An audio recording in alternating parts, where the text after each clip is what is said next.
साथ मिलकर के असुरों के पास पहुंचे। असुरों ने पूछा, बात क्या है, तुम सब के सब एक साथ आए हो? कहा, हम कश्यप जी की संतान हैं, लड़ते हैं और लड़ करके मर जाते तो ठीक नहीं, आज से लड़ेंगे तो जरूर पर मरेंगे कोई नहीं। क्या उपाय है? समुद्र मंथन करेंगे, अमृत निकलेगा और पिएंगे, लड़ेंगे पर मरेंगे नहीं।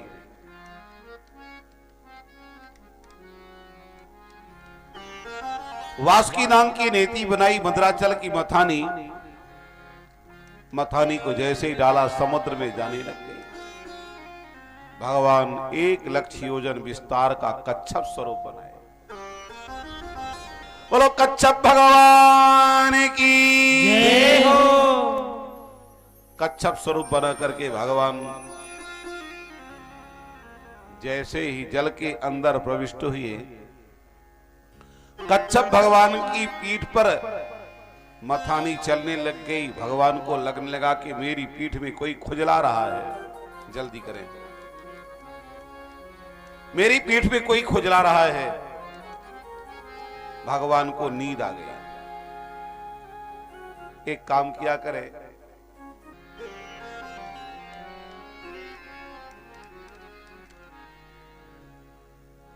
जैसे ही समुद्र मंथन प्रारंभ हुआ, विष की ज्वालाएं निकलने लगी, सारा त्रैलोक्य दाहित होने लग गया। सारे देवता भगवान भूत भावन भोलेनाथ के पास पहुंचे। देव देव महादेव भूतात्मन भूत भावना त्राहिनः शरणापन्ना त्रैलोक्य दहना विषाप। भगवान हम आपकी शरण में हैं, आपकी शरण में हैं। इस समय त्रैलोक्य दाहित हो रहा है, कृपा करके हम सबकी रक्षा करें। भोले बाबा ने अम्बा पार्वती जी की ओर देखा। देवी जी तुम क्या कह रही हो? पार्वती जी ने धीरे से इशारा कर दिया, महाराज पी लो फिर देखी जाएगी। भोले बाबा ने करतली में हलाहल पिस लिया और सीधे पान कर लिया।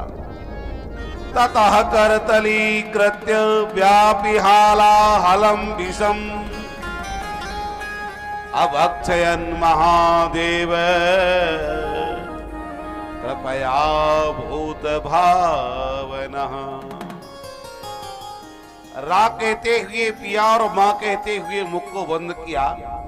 कला एकदम नीलवर्ण का हो गया और भोलेनाथ का नाम ही परिवर्तित हो गया, नीलकंठ। बोलो नीलकंठ भगवान की जय हो। यच्चकार गले नीलम तच्च साधोर विभूषणम। वही भगवान भूत भावन भोलेनाथ का आभूषण बन गया। भगवान भूत भावन भोलेनाथ कृपा करके विस्मान किए। अब की बार पुनः उच्चैश्रवा घोड़ा निकला, महाराज बलि ने ले लिया। ऐरावत निकला, देवराज इंद्र ने ले लिया। कौस्तुभ मणि निकली, भगवान के गले में सुशोभित हो गई। कामधेनु निकली, महात्माओं ने ले लिया। कल वृक्ष निकला, स्वर्ग में चला गया। चंद्रमा आकाश में स्थित हो गया। इधर लक्ष्मी जी पहुंच गई भगवान के पास। सरकार हमारा और आपका विवाह कब हुआ? भगवान ने कहा हमको तो पता ही नहीं। सब अपने विवाह की सालगिरह मनाते हैं, हमारे विवाह की कोई तिथि नहीं है। लक्ष्मी जी तो एकदम रुष्ट हो गई। और आपको तो पता ही है कि माताएं जब नाराज होती हैं तो कहां जाती हैं? माताएं जब भी नाराज होंगी तो सीधे मायके की ओर दौड़ेगी। मैं तो मायके चली जाऊंगी, तुम देखते रहियो। लक्ष्मी जी भी सीधे समुद्र के अंदर प्रविष्ट हो गई। अब की बार जैसे ही समुद्र मंथन हुआ, सो लक्ष्मी मैया माला लेकर के प्रकट हो गई। बोलो लक्ष्मी महारानी की जय हो। माला लेकर के लक्ष्मी जी प्रकट हो गई। सारे देवताओं की इच्छा है कि हमें मिल जाए, पर देवी जी की इच्छा है जो मुझे नहीं चाहेगा मैं उसे चाहूंगी।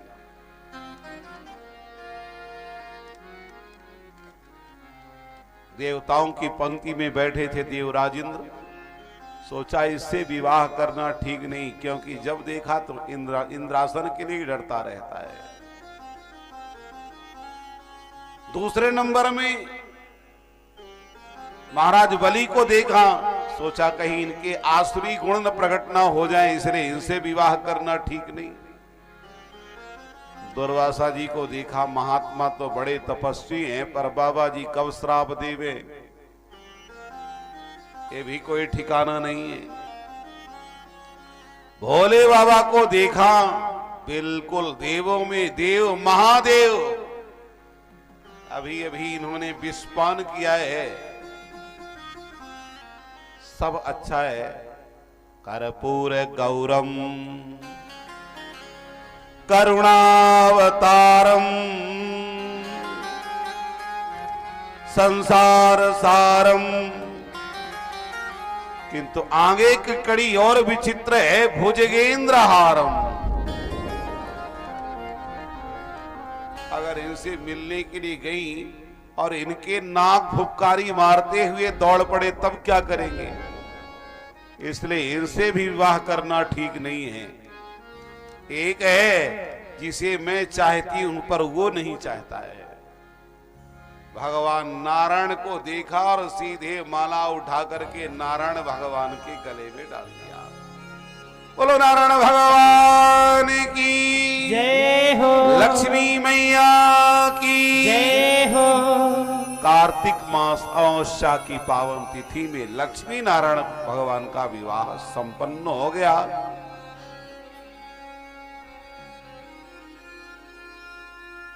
इधर पुनः समुद्र मंथन हुआ।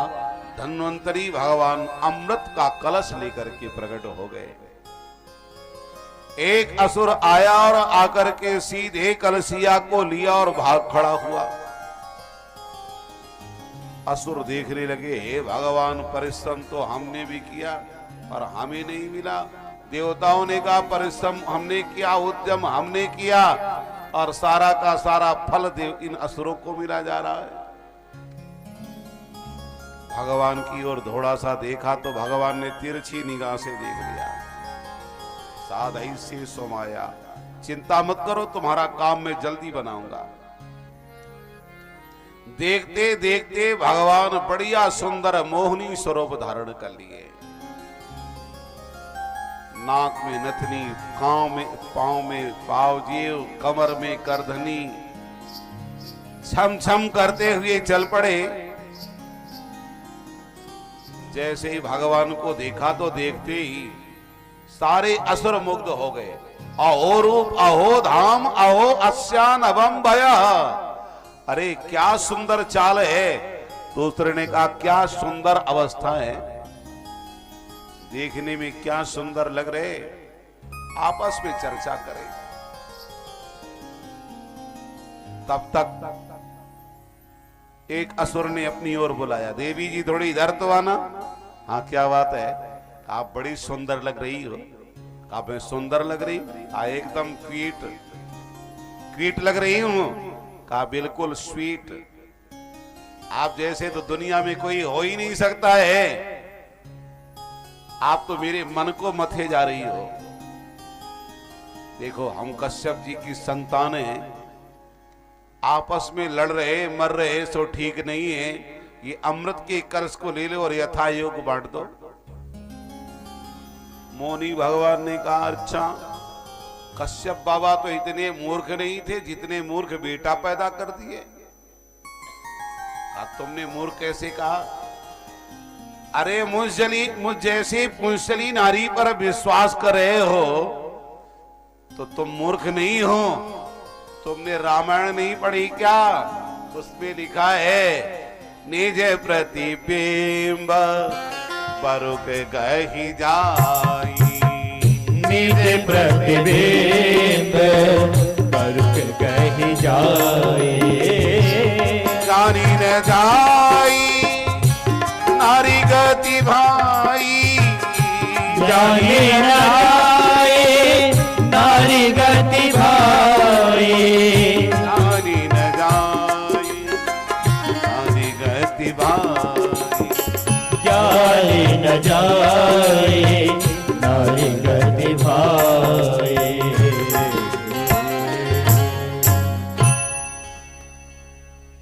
असुरों ने कहा देवी जी मुझे पूरा पूरा विश्वास है, ये कलशी लो और यथा योग्य बांटो।